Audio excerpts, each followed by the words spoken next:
Thank you, Brad. Thank you, everybody. I'm delighted to be with you. And you're absolutely right, Brad, that as we have narrowed our targeted audiences at FEE, that puts us in a position maybe better than ever to make recommendations to certainly young people to become active with Bastiat.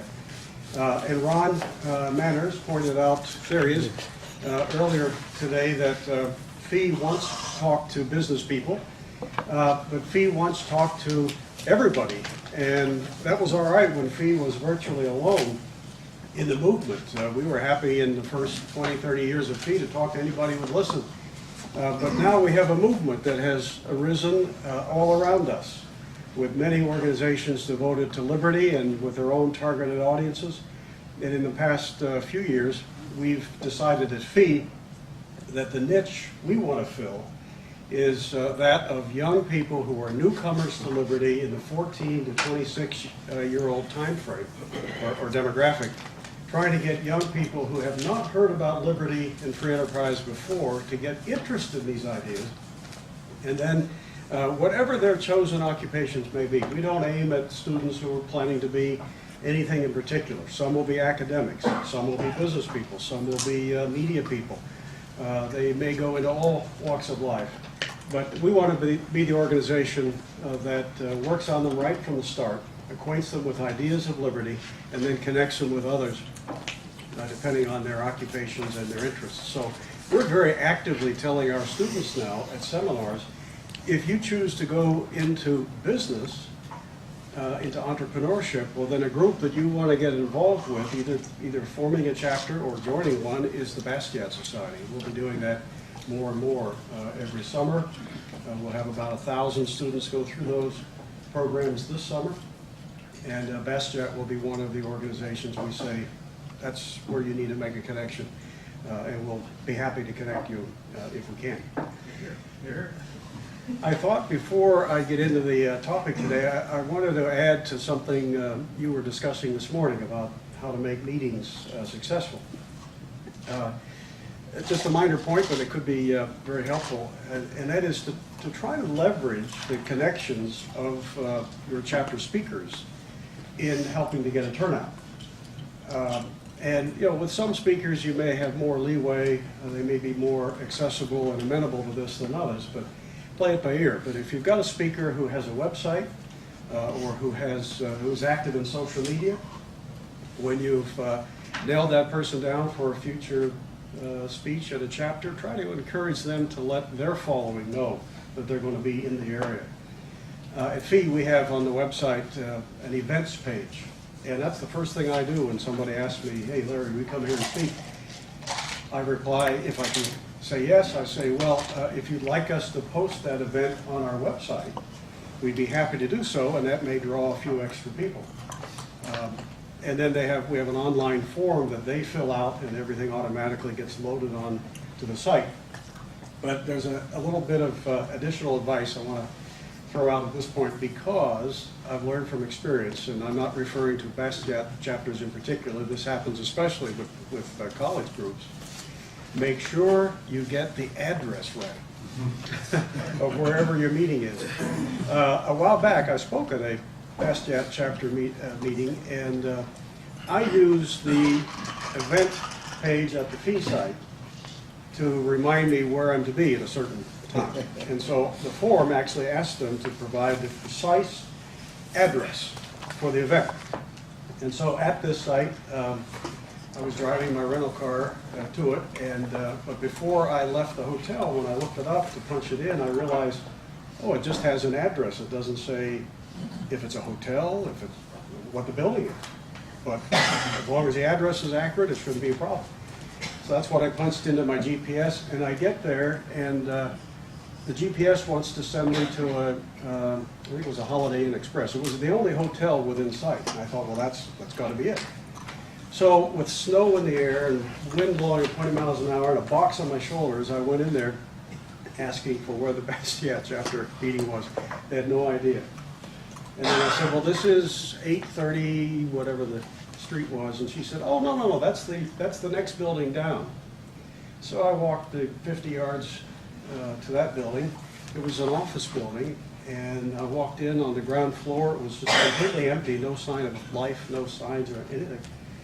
And fortunately, I had the cell phone of the person sponsoring the meeting. So I called him and I said, hey, I'm here. Where are you? And we quickly determined it wasn't that building, it was yet another one I had to walk to. And but that was never in the info that was put on the website. So there may have been people who wanted to come, but when they got there and found out it wasn't in the hotel, they may not have been as persistent as I was. I don't know. So, but I find that's the case almost every time when you say yes to a group of college students. They just tell you, oh, it's at Duquesne University. Okay, well, once you get there, which of the 400 buildings is it in? And the universities often don't even know what their street addresses are for GPS. You know that? You do. He teaches at the College of Charleston. I'm sure it's the same there, too. I mentioned Duquesne because that actually came up this week for a Young Americans for Liberty event in March I have to speak to.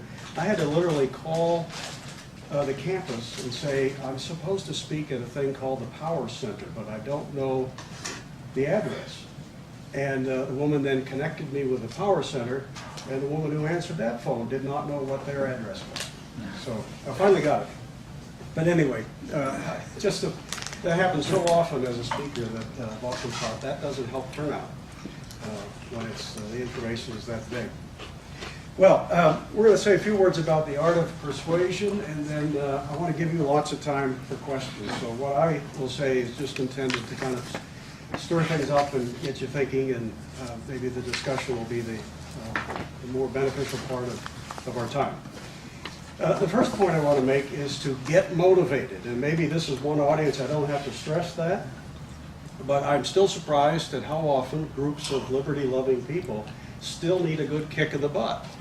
Still aren't quite as passionate and fired up for their ideas as they ought to be, or they haven't learned yet to show it when they're talking to other people and trying to make converts of them.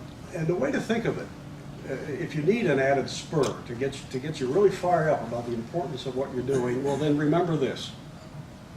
We're working for something that perhaps is the most noble calling in our earthly lives, which is to create an environment in which people can be free, can be themselves, can exercise the talents and the abilities and the ambitions and the goals that they have that are so unique and special and individual to every one of us.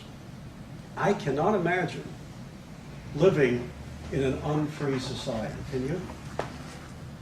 Can you imagine that? Just try to think for a moment what it must be like to live in the absence of liberty. Liberty isn't just a happy byproduct of some other arrangement that's more important. No, it's the whole purpose of a political order. It's the whole purpose, I think, of life in an earthly sense. And that is to make the most of what and who you are. You can't do that if you're not free. You can't do it. We're not robots.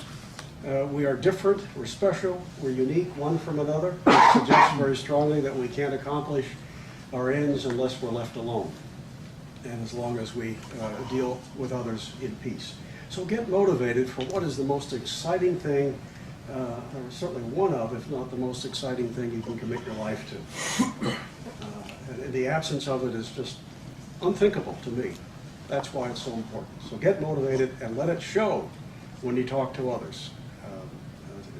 Let it show in your smiles, in your enthusiasm, in your friendliness, in your eagerness to engage, and your willingness to listen. I think all of those things are an important part of showing that you're motivated and interested in helping others. The second point I want to make is to learn. Again, this is hardly something you need to hear, but I've run into plenty of folks who are committed to liberty, and they're passionate about it, but they think that the 2 or 3 books they've read is really all they need to know, and now it's time to go out and be active on its behalf. But learning about liberty, its economics, its moral foundations, its implications for all aspects of life, the experiences in history that liberty has been such an important player in, the lessons from history, all of this stuff is a never-ending, non-stop learning opportunity, and you will be amazed if you commit yourself to it, how many things sort of flow off your tongue and become handy whenever you're discussing something with people, you can call upon your reservoir of knowledge to help bring them to our persuasion. So learning is something you never quit doing. Learning about liberty and how it's advanced is a lifelong project. The third point is be optimistic. Be optimistic. How many of you have been to events of freedom-loving people where the general consensus is dour? Oh, we're going to lose. It's all over. You know, how can we turn this around? Have you ever heard that kind of mentality? I see it. I hear it all the time, especially since Obama became president. A lot of people have given up. And but if you have learned from the experiences of history, the lessons of history, you can start talking to them about how often in history, when the hours seem darkest, things turn in the right direction, and why. So many times in history when things turn in the right direction, in a direction that so many people previously thought, gee, that'll never happen. You look back on those things and you say, wow, you know, that happened. Things turned in a good direction that couldn't have been forecast because there were good people who didn't give up. Because in spite of all the obstacles, all the barriers, the odds, whatever they may have been, there were good people who had the character to say, doesn't matter what the prospects may be. Doesn't matter whether, you know, I can predict the future or not. Nobody knows the future, but that doesn't matter. Good people of strong character commit themselves to advancing what they know to be right, period. No ifs, ands, or buts. You don't give up on things that you know to be right. If you do, well, that's evidence that you didn't have the character in the first place. Good things are rarely achieved through minimal effort. They almost always take heroic efforts, and there are plenty of dark days. You just don't give up. We don't have time right now, but one of the epics in history that I like to refer to is the battle to end slavery within the British Empire. How many have seen the movie Amazing Grace? Okay, I encourage you to see that because it's a true story, great movie, and it's a testimony to the great obstacles that this incredible movement faced in its early years. When a handful of people, literally started with 12 people around a print shop table in May of 1787, 12 of them, most of them Quakers who were written off as kind of nutty by much of British society, sitting around a table creating the world's first think tank. It was a one-issue think tank devoted to first convincing the people of Britain that slavery was an evil, inhumane institution, that Parliament should abolish the slave trade, and then later to abolish slavery itself. And it took them 46 years from that day around that print shop table when those 12 people said, we're going to do this, until they finally achieved that ultimate objective.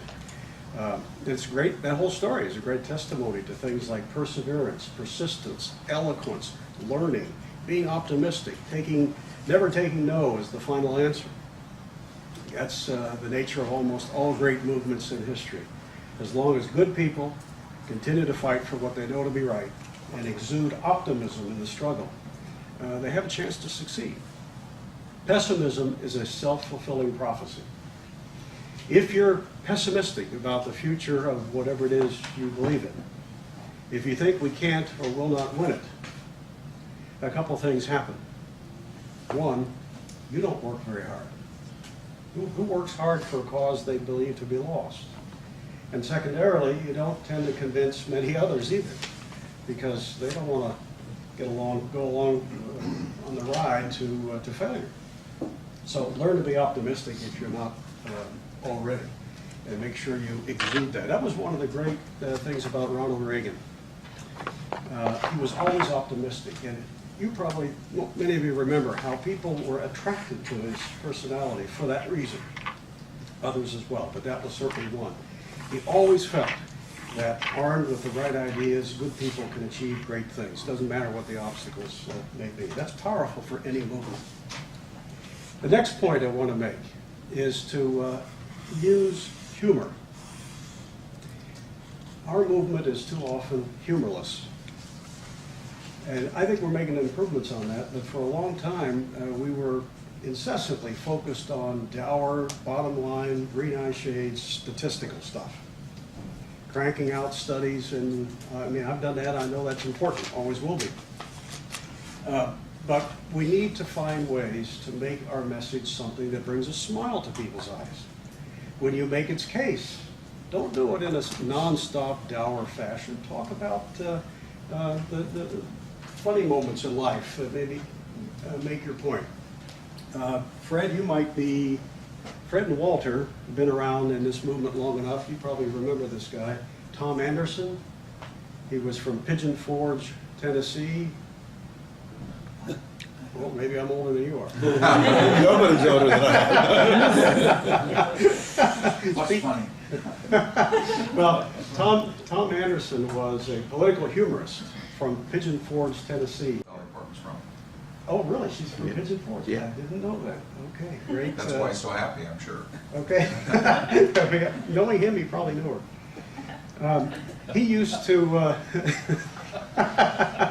he used to infuse his talks on liberty with humor, and I can remember so many of his one-liners. I'll just share them with you now, a few of them. He used to complain about the two parties being too similar, not enough differences. And he would do that with a lot of great one-liners. He said that he would refer to the two major parties as Socialist Party A and Socialist Party B. And he once said that switching from one to another is too often like leaving a spoiled diaper on a baby and just changing the safety pin. And I remember him talking about the clueless politician. And he said, he's like the drunk who stumbles up on a man's patio as he's barbecuing chicken on a rotary spit. And the drunk says to the man, "Hey, fella, your organ ain't playing and your monkey's on fire." You know, maybe you need to develop a little repertoire of one-liners. I borrow from Tom Anderson rather liberally, but the point is we can't be, you know, the unsmiling, dour types that sometimes we are. We need to find ways to infuse humor. It breaks the ice with people.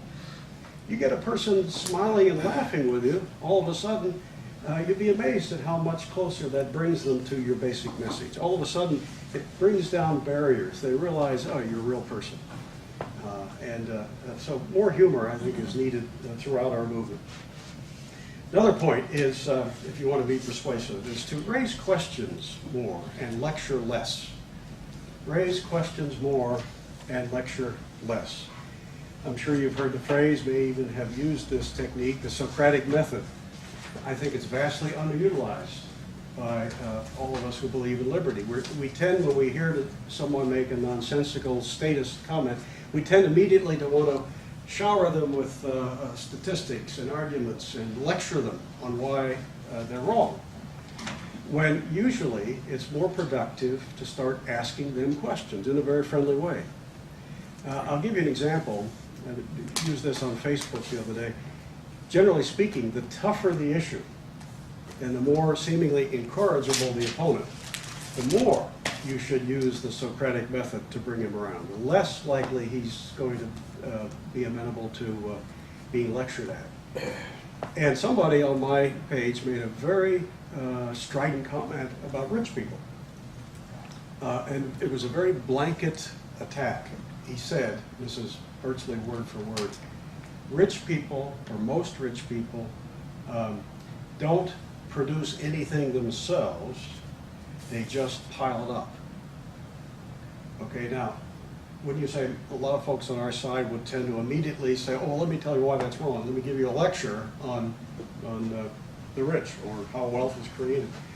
That may not be the best way to bring this person around. So I just came back at him with some friendly questions. I asked him, do you make any distinctions between business people who use their political connections to accumulate wealth through favors and special advantages from politicians, and those business people who create their wealth through things like innovations, invention, making the right hires, vision, cutting costs, serving customers?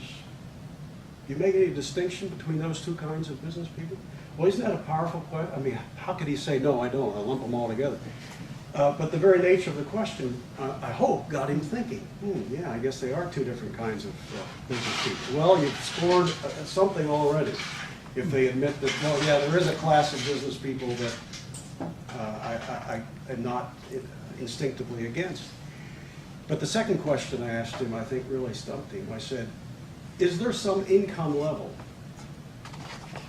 dollar amount, at which if you are earning that much or more, you become ever more evil? Because I'd like to know what that is.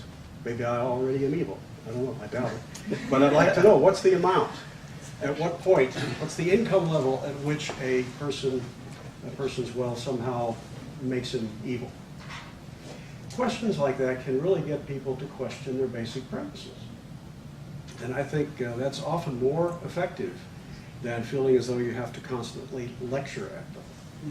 Have you ever noticed that, my guess is, I have nothing but anecdotal evidence on this, but that most people who we would describe as statists, as big government worshipers or whatever, their every answer is more government, most of them are not of that view because they have thoroughly studied our side, but rather simply because they think they know what it's all about, what our side is, and they've pretty much read only their side. If that's the case, well, then the nature of our battle is a little different, isn't it? Because now our battle is more one of opening their eyes in a friendly way, getting them to consider things they haven't heard before. And I think you can often do that by raising questions, getting them to examine their basic premises more effectively than lecturing at them. Another point in being persuasive is to show that you care. There's an old phrase, I don't know who originated it, it's been around a long time, but it goes like this: nobody cares what you know if they don't know that you care. Nobody cares what you know if they don't know that you care. We all know that the statists of the world try to have a monopoly on things like caring and compassion and having the rest of society in mind and so forth, and we are supposedly the selfish ones. If you run into that, sometimes a little bit of self-righteous response and indignation is called for. Whenever I get accused of that, I love to come right back in a firm, but maybe grandfatherly way. I like to say, wait a minute, how dare you claim that I'm not as compassionate as you? What do you know about my personal philanthropic giving? What do you know about my volunteer activity? You don't really know any of those things. You're just using this as a bumper sticker attack on another person about whom you know so little. That's just lousy argumentation. You're just throwing out, this is a smokescreen for an argument. And don't be so defensive that all of a sudden you feel like you got to prove, oh no, I give, I help. Come right back at them and demand that they either apologize or at least somehow show that on a personal level you're not a caring person. How can they possibly do that? In almost every case they have no such idea. They think your beliefs in less government means that you must care for poor people less or old people less. Don't let them get away with it. Seize the moral high ground is another point. Seize the moral high ground. And we're going to get into this a little bit at the fee seminar that starts later today. Some of you, maybe all of you, are going to be at it. I'm not sure, so I don't want to get into it much detail here, but so you don't hear it twice. But remember, again, as I said in my first point, that liberty is a pretty lofty thing. It is nothing less than an environment in which people are free to be themselves, to use their God-given talents and go as far as they can possibly go for their own advantage, but in a free market that invariably means by serving other people in the process. That's not just an economic argument, that's a moral argument. Allowing people to be themselves, to exercise their nature as individuals is a moral argument. And it's fundamentally immoral for somebody to try to boss them around as if their individual plans are more important than the plans of those they want to boss. So don't forget the moral component in making the case for liberty. It isn't just a sound economic arrangement, it is rooted in morality, because it comports with human nature, and it basically says if you do not harm others, you can be exactly who you are instead of being what somebody else wants to make you into. And one last point, then I'll open it up to questions, and that is to try to develop an appealing persona. And I'm the first to admit I don't always have that. I don't mean to suggest that I'm perfect in this regard. I'm still learning. But I sure learned a lot from Leonard Reed, FEE's founder. He did this so carefully, so well over so many years. When I think back to Leonard and how his personality left such a deep imprint on FEE, I'm just amazed. Leonard was not the kind of guy who would beat you over the head if he thought you leaked, as the phrase goes, that he used to use, or if you weren't yet even aboard the boat, let alone leaked. He would look for ways to encourage you. If you were about to, slug him intellectually, you quickly found that he was not going to slug back.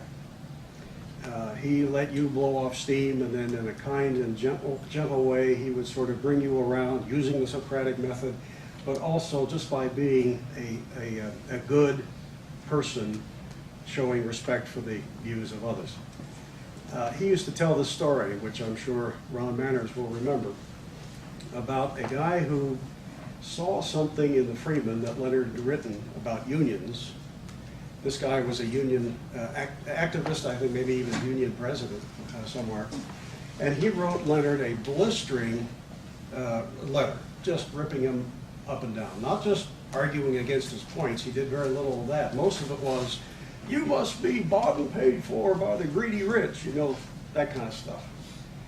And Leonard's response was not to beat him up, but to write a very friendly and respectful reply, and the guy just wilted. It may not always happen this way, but in this case it did, and they ultimately met, became very good friends, and this guy ultimately changed his perspective entirely and credited Leonard and his response to making him come around to these ideas. They were in a car some years later after they'd become friends, and they were recounting the early confrontation by Leonard. And Leonard said something like this to him. Bill was the guy's name. He said, Bill, do you recall what I said and did when you wrote me that first very nasty letter? And Bill said, yes. I was embarrassed when I saw your reply. And Leonard said, well, all I did was I didn't resist. I just stood back, let you blow off steam, and then provided a few tidbits of an argument that would plant a seed, and did it in the nicest possible way. And Bill said, yeah, I know, it's exactly what you did, and I fell for it. But he also completely changed his view, and they became great friends. So people will not be attracted to your philosophy if they're not attracted to you. Most of the time. There are plenty of exceptions. But if you really want to bring people around, you've got to be everything that you purport to be. You've got to be a good example for the philosophy you're preaching. You can't be duplicitous and hypocritical. The last thing you want to do is to say it's wrong to accept government subsidies, but then be on the take yourself. You've got to be what you claim to be if you want to be a person of influence and persuasion. Those are some, but certainly not all, of the important tips to know about being persuasive, but I hope they're enough to get you thinking and get you to ask a few questions in the time we have left. Thank you.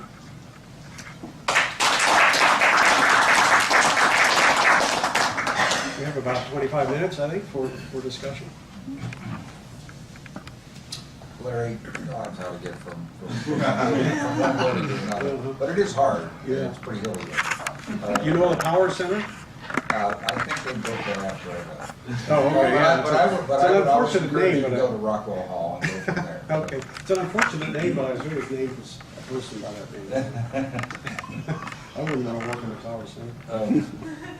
How about some more examples of how to be positive? I mean, you cited the movie Amazing Grace, but I have a hard time in this movement trying to find the convey the positive examples and rather, being rather cynical and skeptical of what's going on.